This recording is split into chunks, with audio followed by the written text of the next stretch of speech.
नमस्कार साथियों, स्वागत है आपका अपने YouTube channel YK online education में।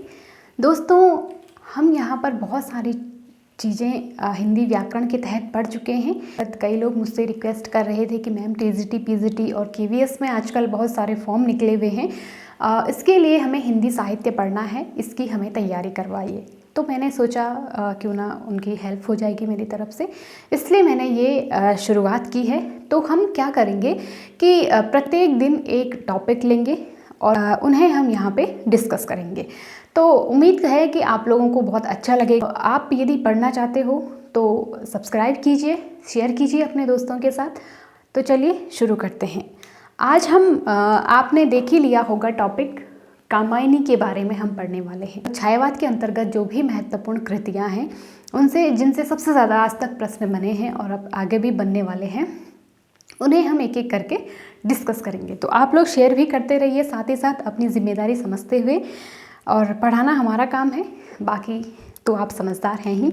तो चलिए शुरू करते हैं आज इस कृति के बारे में कुछ महत्वपूर्ण तथ्यों को। चलिए सबसे पहले देख लीजिए, कामायनी आप लोगों ने पढ़ा भी होगा, सुना भी होगा। तो इससे क्या आपके प्रश्न बनते हैं और किस प्रकार से प्रश्न बनेंगे, हम वो सारी चीज़ें आज यहाँ देखने वाले हैं। तो सबसे पहले इसके प्रकाशन पर बात कर लेते हैं। तो इसका प्रकाशन जो हुआ था, जो भी पॉइंट मैं आपको नोट करवा रही हूँ, आप उनको अपनी कॉपी पर ज़रूर लिखिए। बाद में जब भी आप रिवाइज़ करो तो आपको एक बार देखने से ही वो याद आ जाए, ठीक है। तो प्रकाशन इसका हुआ था 1936 में। कई बार जो है आपकी परीक्षाओं में 1936 न दे करके 1935 दिया हुआ रहता है। तो आपको ये दोनों ही सन याद रखने हैं। कैसे? जयशंकर प्रसाद जी ने जो कामायनी है वो 1935 में पूरी की थी और प्रकाशन इसका जो है 1 वर्ष बाद यानी कि 1936 में इसका प्रकाशन हुआ था। तो आपको दोनों ही सन याद रखने हैं, ठीक है। अगर 36 ऑप्शन में नहीं है तो आप हमेशा 35 को ही सही मानोगे, ठीक। तो चलिए इसके बाद आगे बढ़ते हैं। अगर हम पृष्ठभूमि देखें तो देखो, कोई भी साहित्यकार जो है ना, वो कोई भी रचना जब लिखता है तो वो अपनी युगीन परिस्थितियों को ध्यान में रखते हुए और आगामी मतलब भविष्य को ध्यान में रखते हुए अपनी रचनाएं लिखते हैं। तो उन्हीं में से एक हैं महान हमारे छायावाद के प्रवर्तक जयशंकर प्रसाद जी। इन्होंने भी जो कामायनी लिखी थी, अगर हम उस समय के दौर की बात करें तो विश्व में एक दौर चल रहा था जिसका नाम था विश्व युद्ध। विश्व युद्ध उस समय मतलब चल रहा था, ठीक है। तो वो दौर युद्ध का था। अगर भारत के परिप्रेक्ष्य में देखा जाए तो भारत में भी ये दौर कौन सा था? आज़ादी की लड़ाई अपने जोरों पर थी, है ना, चरम सीमा पर थी। तो प्रसाद जी ने कहीं ना कहीं उस मतलब कह सकते हैं कि पूरे विश्व में क्या थी, एक प्रलय की बेला चल रही थी। प्रलय ही कहेंगे, युद्ध तो हमेशा प्रलय का ही कारण होता है। तो उस प्रलय को देख करके प्रसाद जी जो है इसकी कल्पना कर रहे हैं, ठीक है। यानी कि कल्पना और वर्तमान है उसका उन्होंने क्या किया, वहाँ पे सम्मिश्रण किया और उसके बाद इस कामायनी का सृजन किया। तो इस रचना को जब शुरू किया गया तो वो बसंत पंचमी के दिन 1927 में उन्होंने सबसे पहले इसकी नींव रखी थी। बसंत पंचमी के दिन 1927, ये पूछा नहीं जाता है लेकिन जानकारी के लिए मैं आपको बता दूं। और 1935 में जाकर के इसको पूरा किया गया, यानी कि पूरे 9 साल प्रसाद जी को कामायनी की रचना करते हुए लग गए थे। प्रसाद जी ने इस रचना को 15 सर्गों में विभक्त किया था। कभी आपसे पूछा जाए कि कामायनी में कुल कितने सर्ग हैं, तो उसमें सर्ग हैं कितने? 15। अब देखते हैं कौन कौन से ये सर्ग हैं। मैं यहाँ पे 1 बाय 1 लिख रही हूँ, क्रम से लिख रही हूँ, आपको ये इसी तरह से याद रखने हैं, ठीक है। देखिए, सबसे पहला जो सर्ग है उसका नाम है चिंता, फिर है आशा, तीसरा है श्रद्धा, चौथा है काम, पांचवा है वासना, छठा सर्ग है लज्जा। आपकी ग्रेजुएशन और पोस्ट ग्रेजुएशन के सिलेबस में अक्सर लज्जा सर्ग को रखा जाता है, इसलिए कई बार आपसे प्रश्न बनेगा कि लज्जा कौन सा सर्ग है। तो लज्जा छठा सर्ग है, ठीक है। चिंता, आशा, श्रद्धा, काम, वासना, लज्जा, ठीक। अगला है कर्म, ईर्ष्या, ईड़ा।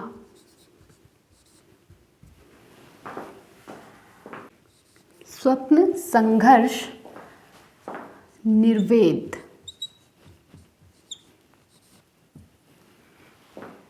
अगला है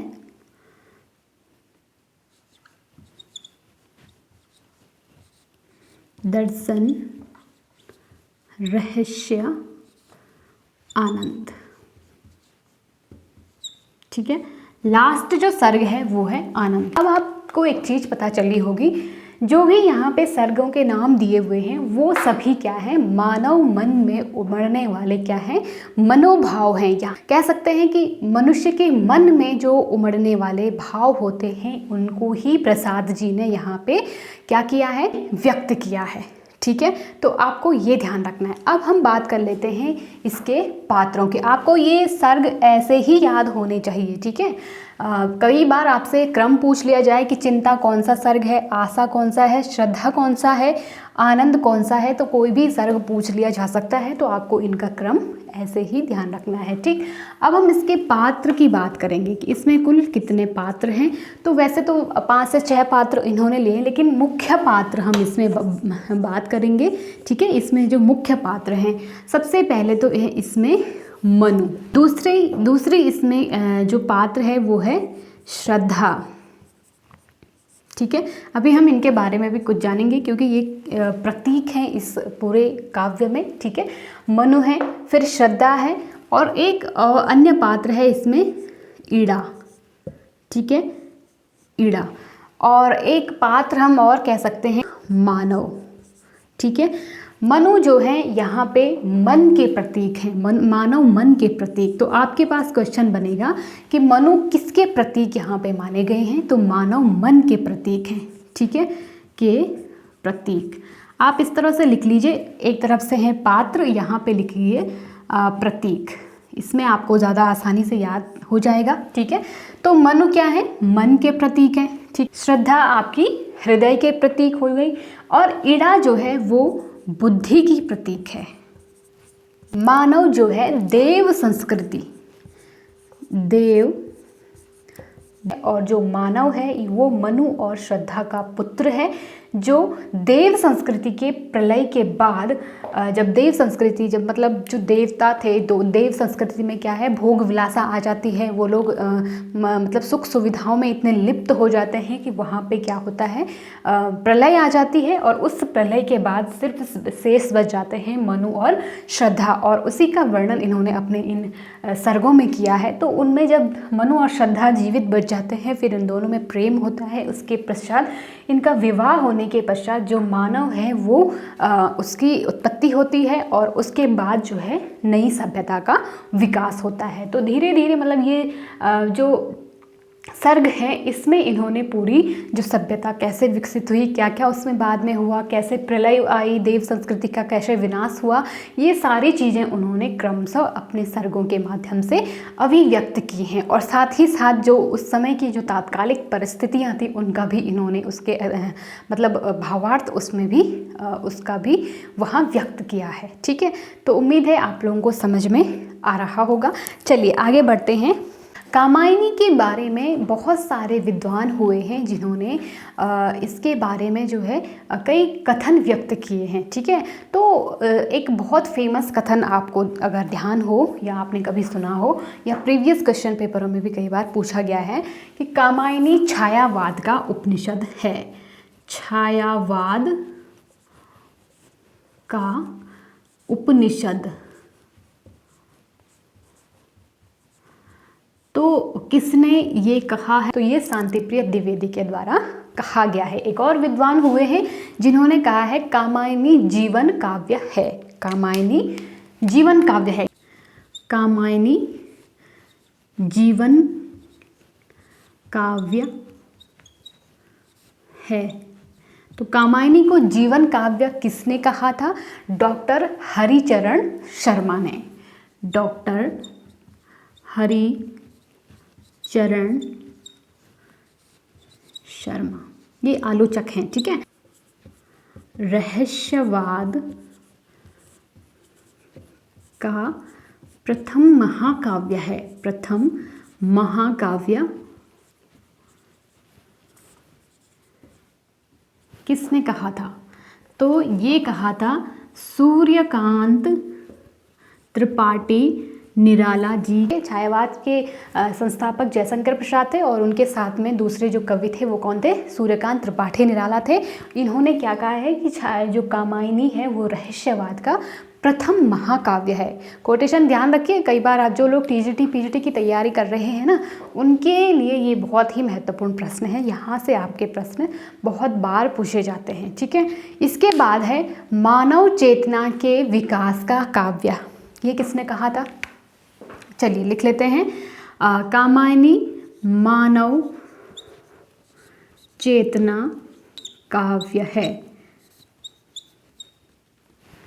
ठीक है। तो ये डॉक्टर नगेंद्र ने कहा था, ठीक है, डॉक्टर नगेंद्र। ध्यान रखना, डॉक्टर नगेंद्र ने कामायनी को क्या कहा था? मानव चेतना के विकास का काव्य, ठीक। चलिए अब हम ये तो हो गई इसके बारे में कुछ महत्वपूर्ण फैक्ट जो कि अक्सर परीक्षाओं में आपकी पूछे जाते हैं, तो इनको भी आप लोग नोट डाउन करते रहिए। इस रचना पर प्रसाद जी को मंगला प्रसाद पारितोषिक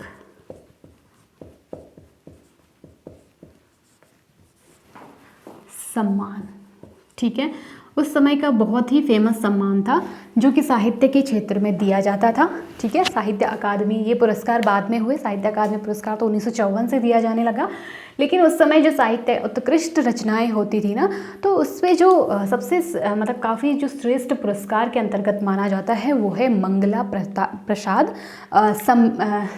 पारितोषिक सम्मान, और इसको दिया जाता था हिंदी साहित्य सम्मेलन द्वारा, ठीक है, हिंदी साहित्य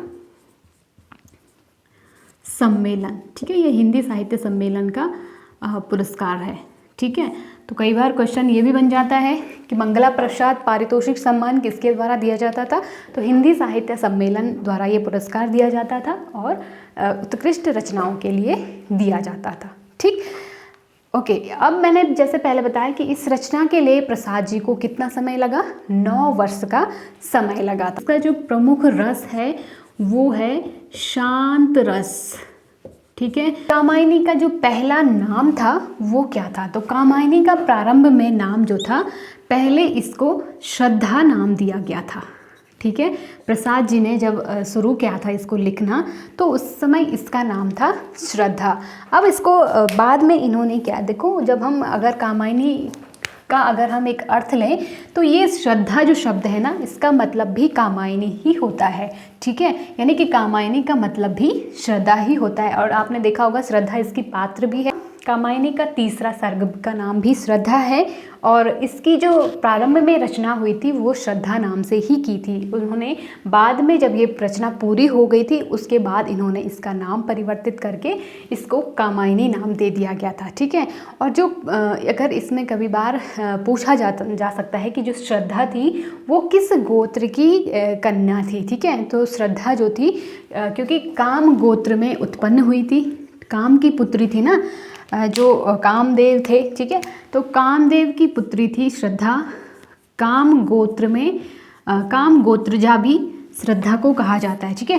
काम की पुत्री, गोत्र क्या था? काम गोत्र था, और जा का मतलब होता है जन्म लेना, ठीक है। तो काम गोत्र में श्रद्धा ने जन्म लिया था, और इसलिए श्रद्धा को क्या कहा जाता है?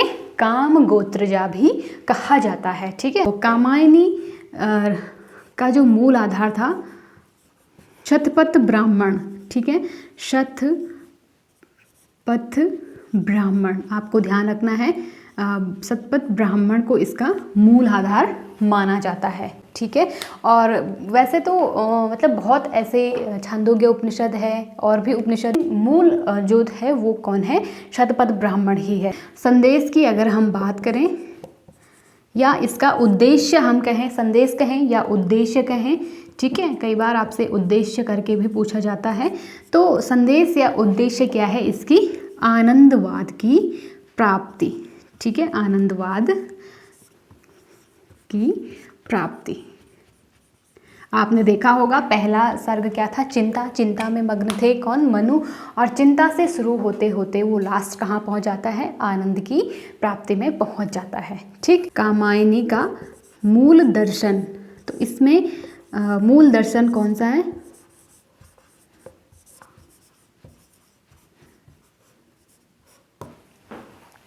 इसका मूल दर्शन है प्रत्यभिज्ञा दर्शन।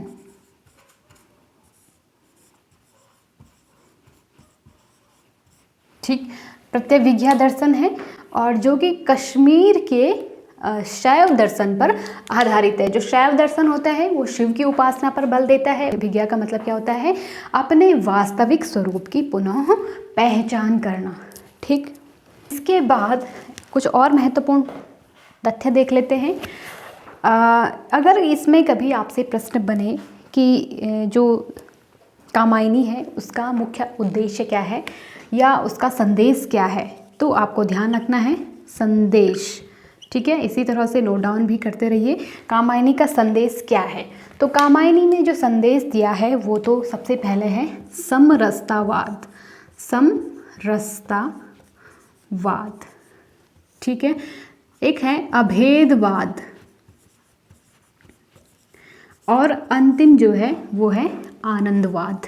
ये तीन बातें आपको बहुत ध्यान रखनी है। ठीक है, आनंदवाद। सबसे पहले समरसतावाद की बात कर लेते हैं। समरसतावाद यानी कि प्रकृति व पुरुष के बीच क्या होनी चाहिए, समानता होनी चाहिए, समरसता होनी चाहिए। ठीक है, विकल्प और संकल्प की स्थिति में मनुष्य को क्या होना चाहिए, मुक्त होना चाहिए। हम लोग कई बार क्या करते हैं, कोई भी काम शुरू करते हैं तो हमारे अंतर मन में क्या है, दो प्रकार के द्वंद्व चलते रहते हैं। एक मन कहता है कि हमें इस राह पर चलना चाहिए, दूसरा मन कहता है हमें उस राह पर चलना चाहिए। तो ये द्वंद्व की स्थिति अक्सर हमारे मन में बनी रहती है। तो इस तरह की स्थिति ना बने, इसके लिए क्या उपाय हो सकता है, तो इसकी अक्सर ऐसी स्थिति तब बनती है जब हमें उस चीज़ के बारे में अध्ययन नहीं होता है, ज्ञान नहीं होता है। तो प्रसाद जी जो है जो समरसतावाद है उसके अंतर्गत यही संदेश देना चाह रहे हैं कि जो द्वंद्व की स्थिति है वो कब पैदा होती है, अज्ञानता के कारण पैदा होती है। तो हमें क्या होना चाहिए, ज्ञान प्राप्त होना चाहिए, यानी कि हमें ज्ञानी बनना चाहिए उस चीज़ के बारे में, ताकि संकल्प और विकल्प की कोई स्थिति हमारे मन में इस तरह का द्वंद्व ना बन पाए। ठीक, तो ये तो हो गया आपका समरसतावाद। इसके बाद अभेदवाद की अगर हम बात करें तो अभेद मतलब नहीं, भेद। भेद मतलब क्या होता है, भेदभाव करना। ठीक है, हम क्या होते हैं, मनुष्य क्या है, अहम से जकड़ा हुआ है, अपना पराया, इस तरह के कई हमारे क्या हैं, इन मतलब दुर्गुण ही कह सकते हैं हम इनके। इनसे हम क्या हैं, जकड़े हुए हैं, स्वार्थ से जकड़े हुए हैं, अपने स्वार्थ सिद्धि में हर कोई लगा हुआ है। तो प्रसाद जी की जो वो कामायनी रचना है ना, उस समय के दौर में लिखी गई थी, वो आज भी कहीं ना कहीं प्रासंगिक है। और इसी में मतलब इस रचना के माध्यम से उन्होंने ये संदेश दिया है अभेदवाद का, कि हमें किसी भी प्रकार का कोई भेदभाव नहीं करना चाहिए, अपने अहम से हमें निकलना चाहिए, अपने पराये का कोई भाव मन में नहीं होना चाहिए, कोई स्वार्थ की भावना नहीं होनी चाहिए। तो इस तरह से उन्होंने इसमें इसका जो संदेश है वो अभेदवाद भी दिया है।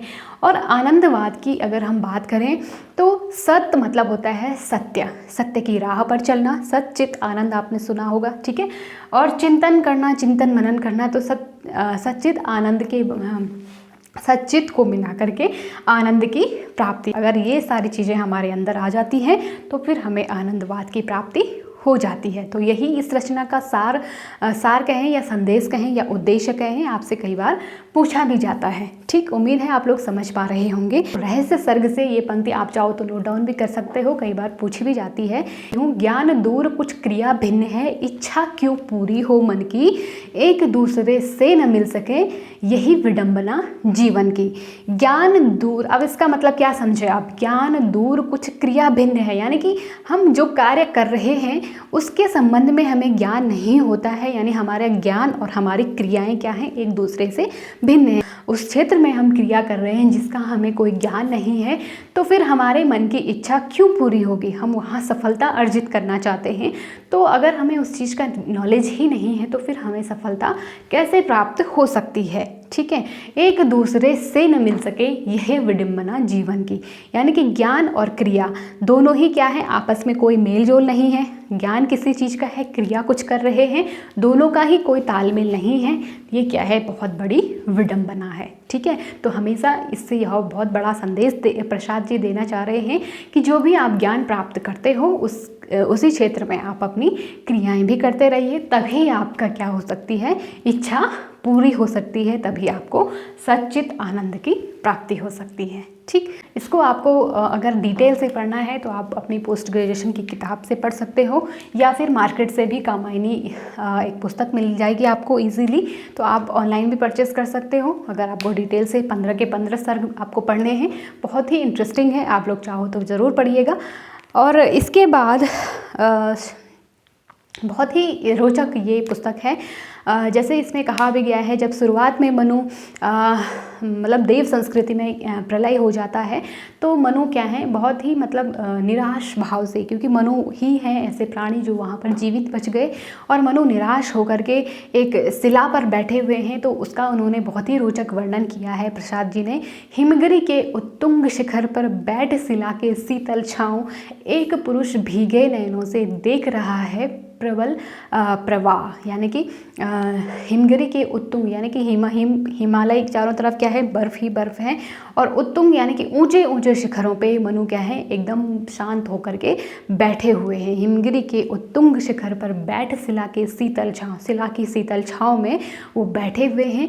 एक पुरुष भीगे नयनों से, यानी कि मनु के आँख में क्या है, आंसू हैं कि ये सब क्या हो गया है, कैसे देव संस्कृति में जो है प्रलय आ गई है। ठीक है, तो एक पुरुष भीगे नयनों से देख रहा है प्रलय प्रवाह, प्रलय का प्रवाह देख रहा है। ठीक, तो इस तरह से बहुत ही महत्वपूर्ण ये रचना है। जो भी चीज़ें आपसे पूछी जानी है पेपर में वो मैं आपको बता चुकी हूँ। कुछ और भी होगा तो आगे इस पर अलग से और वीडियोस में इसको इंक्लूड कर दूँगी।